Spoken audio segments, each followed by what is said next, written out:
ഇന്നത്തെ റെസിപ്പി എന്ന് പറയുന്നത് ബ്രിഞ്ചോളാണ് മെയിൻ ഇൻഗ്രീഡിയൻറ്റ്. ബ്രിഞ്ചോൾ കൊണ്ട് ഒരു സൈഡ് ഡിഷാണ് ഉണ്ടാക്കുന്നത്, അതായത് കേർഡ് ബ്രിഞ്ചോൾ.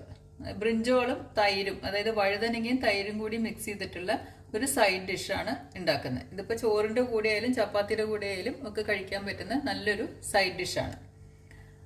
അപ്പോൾ ഞാൻ ഇതിന് വേണ്ടിയിട്ട് ബ്രിഞ്ചോൾ എടുത്തിട്ടുണ്ട്. ഇതുപോലെ കട്ട് ചെയ്ത് വെച്ചിരിക്കുന്ന ബ്രിഞ്ചോളാണ് കേട്ടോ.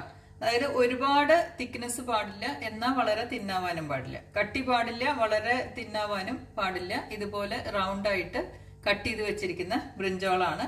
ഏകദേശം ഇങ്ങനെ വലിയൊരു ബ്രിഞ്ചോള് കിട്ടുമല്ലോ, അതൊരു ബ്രിഞ്ചോള് മുഴുവനും എടുത്തിട്ടുണ്ട്. അപ്പൊ ഇത് സാധാരണ എങ്ങനെയാണെന്ന് വെച്ചാൽ കട്ട് ചെയ്ത് കഴിഞ്ഞ് കഴിഞ്ഞാൽ കുറച്ചു നേരം വെള്ളത്തിലിട്ട് വെക്കണം. അതിന്റെ കറ പോവാനായിട്ട് കുറച്ചു നേരം പച്ചവെള്ളത്തിൽ ഇട്ട് വെച്ച് എടുത്ത ബ്രിഞ്ചോളാണിത്. അപ്പൊ ഞാൻ പാത്രം വെച്ചിട്ടുണ്ട്, അതിലേക്ക് ഓയിൽ ഒഴിക്കുകയാണ്. ഇതിപ്പോ ഞാൻ വെജിറ്റബിൾ ഓയിലാണ് എടുത്തിരിക്കുന്നത് കേട്ടോ. അപ്പൊ വെജിറ്റബിൾ ഓയിലായിരിക്കും എപ്പോഴും നല്ലത്. നമ്മളിനി ബ്രിഞ്ചോള് ഇതിലൊന്ന് ഫ്രൈ ചെയ്തെടുക്കാൻ പോവുകയാണ്. ഷാലോ ഫ്രൈ ആണ് ചെയ്യുന്നത്. ഈ ബ്രിഞ്ചോളിനകത്ത് ഒന്നും ചേർത്തിട്ടില്ല കേട്ടോ, ഉപ്പോ മുളകോ ഒന്നും ചേർത്തിട്ടില്ല. വെറുതെ കട്ട് ചെയ്ത് വെള്ളത്തിലിട്ട് വെച്ച വഴുതനങ്ങയാണ്. ഇത് ഞാൻ ഇതിനകത്തിട്ട് ഒന്ന് ഫ്രൈ ചെയ്യാണ്. ഓരോരോ വഴുതനങ്ങയായിട്ട് ഇതുപോലെ വെച്ചു കൊടുക്കുക. ഇപ്പൊ ഇതേ വഴുതനങ്ങ ഷാലോ ഫ്രൈ ചെയ്യാനായിട്ട് ഇതുപോലെ വെച്ചിട്ടുണ്ട്. കുറച്ച് എണ്ണ ഒഴിക്കുക, അതിനകത്ത് ഇട്ടൊന്ന് ഫ്രൈ ചെയ്യുക. ഒരു സൈഡ് ആയി കഴിയുമ്പോൾ ഒന്ന് തിരിച്ചിട്ട് കൊടുക്കുക കേട്ടോ. ഇതുപോലെ ഒന്ന് തിരിച്ചിട്ട് കൊടുക്കുക. എല്ലാ സൈഡും ഒന്ന് ഫ്രൈ ആയി വരണം.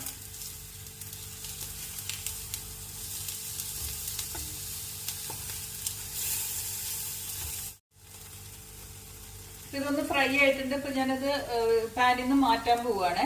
ഓരോന്നോരോന്നായിട്ട് എടുക്കാം. ഇത്രേ ആവശ്യമുള്ളൂ. ഞാൻ പറഞ്ഞില്ലേ, ഒരുപാട് ക്രിസ്പി ആയിട്ടൊന്നും ഫ്രൈ ചെയ്യേണ്ട ആവശ്യമില്ല. ഒന്ന് ഫ്രൈ ആയി കിട്ടണം.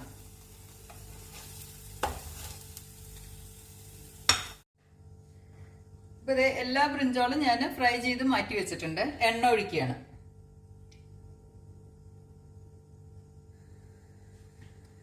എണ്ണ ചൂടായി വരുമ്പോ കുറച്ച് വെളുത്തുള്ളി, അതായത് ഇത് ചതച്ച് വെച്ചിരിക്കുന്ന വെളുത്തുള്ളിയാണ് കേട്ടോ. 2 വെളുത്തുള്ളി ഞാൻ എടുത്തിട്ടുണ്ട്, ചതച്ച് വെച്ചതാണ്. ഇത് ഇതിലേക്ക് ചേർക്കുക. ഇപ്പൊ വെളുത്തുള്ളി ഇവിടെ ഫ്രൈ ആവുന്നുണ്ട്. ആ സമയത്ത് ഞാൻ കുറച്ച് ഉള്ളി, അതുപോലെ തന്നെ ഒരു പച്ചമുളകും ചേർക്കുകയാണ്. ഉള്ളി ചെറിയൊരു ഉള്ളി, സവോളയാണ്, ചെറുതായിട്ട് കട്ട് ചെയ്തിട്ടുണ്ട്. അതുപോലെ തന്നെ പച്ചമുളക് ഒരെണ്ണേ ഞാൻ ചേർക്കണുള്ളൂ, കാരണം മുളക് പൊടി ചേർക്കണം. അതുകൊണ്ട് ഒറ്റ പച്ചമുളകും എടുത്തിട്ടുണ്ട്.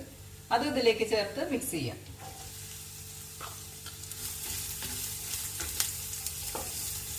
ഇപ്പൊ ഇതെല്ലാം ഒന്ന് ഫ്രൈ ആക്കി എടുക്കാം കേട്ടോ. ഈ സമയത്ത് ഇതിലേക്ക് ഞാൻ കുറച്ച് ഉപ്പ് ചേർക്കുകയാണ്.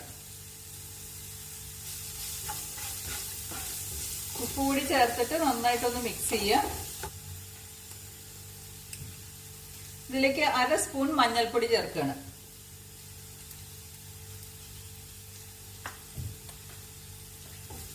മഞ്ഞൾപ്പൊടിയുടെ ഒരു പച്ചമണം ഒന്ന് മാറി കിട്ടണം.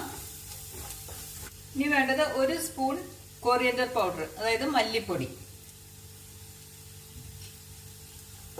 അതൊന്ന് മിക്സ് ചെയ്ത് കൊടുക്കുക. ഇപ്പൊ ഫ്ലെയിം ഒന്ന് കുറച്ച് വെക്കുക കേട്ടോ. ഞാൻ എന്നും പറയുന്നതാണ്, മസാലപ്പൊടികൾ ഇടുന്ന സമയത്ത് ഫ്ലെയിം ഒന്ന് കുറച്ച് വെക്കുക. ഇനി ഇതിലേക്ക് ചേർക്കുന്നത് 1/2 സ്പൂൺ മുളക് പൊടി. സാധാരണ മുളക് പൊടിയാണ്, കാശ്മീരി ചില്ലി ഒന്നും അല്ല കേട്ടോ. സാധാരണ മുളക് പൊടി തന്നെ ചേർത്തിരിക്കുകയാണ്.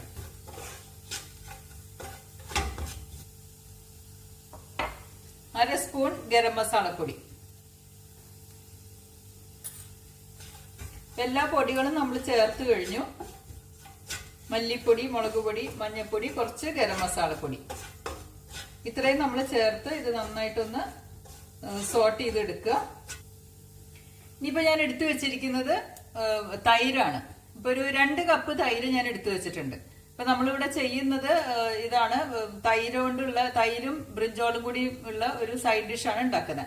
അതിന് വേണ്ടി ഞാൻ തൈര് എടുത്തു വെച്ചിട്ടുണ്ട്. ഈ തൈര് 2 കപ്പ് എടുത്തു കഴിഞ്ഞ് കഴിഞ്ഞാൽ നന്നായിട്ട് ഇതിന്റെ കട്ട ഉടച്ചു വെക്കണം. ഇതിലൊട്ടും കട്ടയില്ലാണ്ട് തന്നെ ഉടച്ചു വെക്കുക. അപ്പൊ അങ്ങനെ ഉടച്ചു വെച്ചിരിക്കുന്ന തൈരാണത്. അപ്പൊ ഈ തൈരിൽ നിന്ന് ഒരു 2 സ്പൂൺ തൈര് ഞാൻ ഇപ്പൊ ഇതിലേക്ക് ഒഴിക്കുകയാണ് കേട്ടോ. ഈ മസാലയിലേക്ക് 2 സ്പൂൺ തൈര് ഒഴിക്കുകയാണ്. ബാക്കിയുള്ള തൈര് നമുക്ക് പിന്നെ ആവശ്യമുണ്ട്. അപ്പൊ ഈ 2 സ്പൂൺ മാത്രം ഇതിനകത്തേക്ക് ഒഴിക്കുക. ഇനി നന്നായിട്ടൊന്ന് മിക്സ് ചെയ്തെടുക്കുക.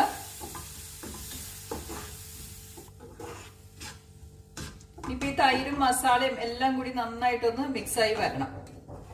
അപ്പൊ ആ തൈര് കൂടി ഒന്ന് വറ്റി കിട്ടി കേട്ടോ, ഇതിനകത്ത് കിടന്ന് ഒന്ന് വറ്റി കിട്ടി. അതായത് ആ തൈരും അതുപോലെ മസാലയും എല്ലാം ഒന്ന് മിക്സായി കിട്ടിയിട്ടുണ്ട്.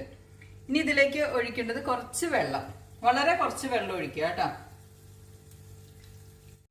അപ്പൊ നമ്മൾ വെള്ളമൊക്കെ ഒഴിച്ചു കഴിഞ്ഞപ്പോൾ ആ മസാല കിടന്നിട്ട് നന്നായിട്ട് തിളയ്ക്കാൻ തുടങ്ങി. അതിലേക്ക് ഈ ഫ്രൈ ചെയ്ത് വെച്ചിരിക്കുന്ന ബ്രിഞ്ചോള് ഞാൻ ചേർക്കുകയാണ് കേട്ടോ. 1 by 1 ആയിട്ട് ഇട്ട് കൊടുക്കുക. ഈ മസാല ഇതിനകത്തൊന്ന് പൊതിഞ്ഞു വരണം, അതിന് വേണ്ടിയിട്ടാണ്.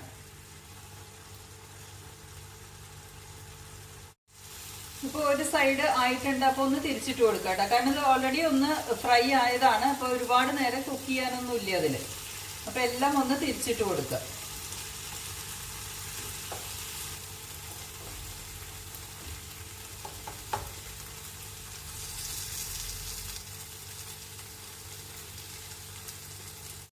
ഇപ്പൊ ഇതേ മസാലയൊക്കെ നന്നായിട്ട് പൊതിഞ്ഞ് വന്നിട്ടുണ്ട് കേട്ടോ. ആ ബ്രിഞ്ചോളില് നന്നായി തന്നെ അത് പൊതിഞ്ഞ് വന്നിട്ടുണ്ട്. ഇപ്പൊ ഇത്രേ ആവശ്യമുള്ളൂ. 2 സൈഡ് ഞാൻ തിരിച്ചു മറിച്ചു വിട്ട് കൊടുത്തു.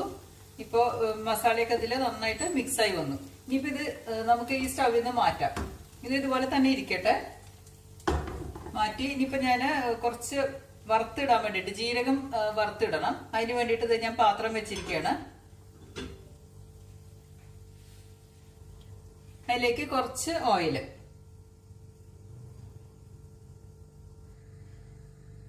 ഇത് എണ്ണ ചൂടായിട്ടുണ്ട്. അതിലേക്ക് ഞാൻ കുറച്ച് ജീരകം ചേർക്കുകയാണ്. സാധാരണ ജീരകം കേട്ടോ, നമ്മൾ കറികൾക്കൊക്കെ ഉപയോഗിക്കുന്ന സാധാരണ ജീരകം. അത് 1 സ്പൂൺ ചേർത്തിട്ടുണ്ട്. അത് പൊട്ടുന്ന സമയത്ത് 2 മുളക്, ഉണക്കമുളക് 2 എണ്ണം, അത് ഇതിനകത്തേക്ക് ചേർക്കുക.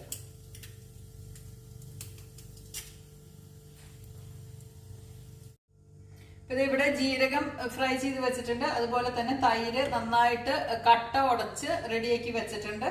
അതുപോലെ തന്നെ ബ്രിഞ്ചോള് മസാലയൊക്കെ ആക്കി മിക്സ് ചെയ്ത് വെച്ചിട്ടുണ്ട്. ഇനി ഇത് നമുക്ക് ലെയർ ചെയ്യണം. ലെയർ ചെയ്ത് എടുക്കാനുള്ളതാണ്. അപ്പൊ ഞാൻ അതിന് ഒരു പാത്രം എടുത്തിട്ടുണ്ട്. അപ്പൊ നിങ്ങൾക്ക് ഏതാണ് കംഫർട്ടബിൾ ആയിട്ടുള്ള പാത്രം എന്ന് വെച്ച് കഴിഞ്ഞാല് അതുപോലെ ഒരു പാത്രം എടുക്കുക. ഇതുപോലെ ഒരു പാത്രമാണ് ഞാൻ എടുത്തിരിക്കുന്നത് സെറ്റ് ചെയ്യാനായിട്ട്. അപ്പൊ അതിലേക്ക് ആദ്യം കുറച്ച് ബ്രിഞ്ചോള് 2-3 എണ്ണം ഇതുപോലെ തന്നെ സെറ്റ് ചെയ്ത് വെച്ച് കൊടുക്കുക.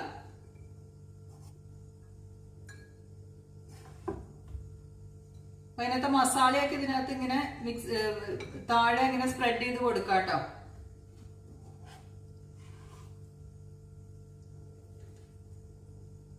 ഒരു ലെയർ ഞാൻ ഇതുപോലെ തന്നെ വെച്ചിട്ടുണ്ട്. ബ്രിഞ്ചോള് ഫ്രൈ ചെയ്തത് കുറച്ച് മസാലയെല്ലാം ആയിട്ട് ഇത് ചെയ്തിട്ടുണ്ട്. ഇനി ഇതിലേക്ക് കുറച്ച് കേട്, നമ്മള് തൈര് കട്ട ഉടച്ച് വെച്ചിട്ടുണ്ടല്ലോ, ഈ തൈര് ഇതിനകത്തേക്ക് ഒഴിച്ചു കൊടുക്കുകയാണ്. അപ്പൊ 1 സ്പൂൺ കൊണ്ട് തന്നെ ഇങ്ങനെ ഒഴിച്ചൊഴിച്ച് കൊടുക്കുക. ഇനിയിപ്പോ ഇതുപോലെ തന്നെ ലെയർ ലെയർ ആയിട്ട് എടുക്കാനുള്ളതാണ് നമുക്ക്. അതിന് മീതെ കുറച്ച് ചാട്ട് മസാല കുറച്ച് ഞാൻ സ്പ്രിങ്കിൾ ചെയ്യുന്നുണ്ട്. ഇത് ഓപ്ഷണൽ ആണ് കേട്ടോ, ഉണ്ടെങ്കിൽ മാത്രം ചെയ്താൽ മതി. വളരെ കുറച്ച് ചാട്ട് മസാല നിങ്ങളുടെ കയ്യിലുണ്ടെങ്കിൽ ഒന്ന് സ്പ്രിങ്കിൾ ചെയ്ത് കൊടുക്കുക.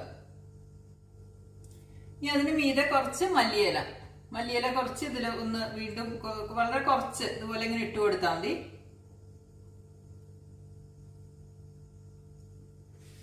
ഞാൻ അതിന് മീതെ വീണ്ടും അടുത്ത ലെയർ വെക്കുകയാണ്.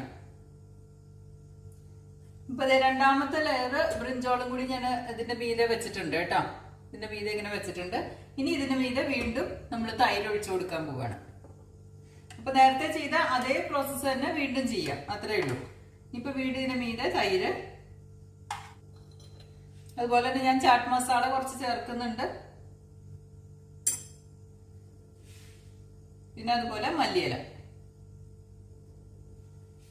ഇനി ഇതിന്റെ മീതെ ചേർക്കുന്നത് ഈ നമ്മൾ ഫ്രൈ ചെയ്ത് വെച്ചിരിക്കുന്ന ജീരകം ഉണ്ടല്ലോ, ജീരകവും മുളകും കൂടിയും ഫ്രൈ ചെയ്ത് വെച്ചിരുന്നു, അത് ഇതിന്റെ മീതെ ഒന്ന് ഒഴിച്ചു കൊടുക്കുക.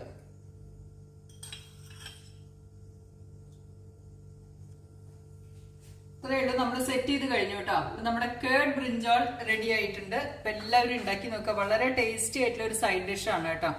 ഇനി ഇത് കുറച്ച് നേരം ഒന്ന് ഇങ്ങനെ വെക്കുക. കാരണം എന്താ വെച്ച് കഴിഞ്ഞാൽ ഇതിലേക്ക് ഈ തൈരൊന്ന് താഴേക്ക് ഇറങ്ങി വരണം. അതിന് വേണ്ടിയിട്ട് ഇപ്പൊ ചൂടോടുകൂടെ കഴിക്കണം എന്നുള്ള ഒരു ഐറ്റം അല്ല. അപ്പൊ ഒന്ന് കുറച്ച് നേരം ഒന്ന് ഇരിക്കാം.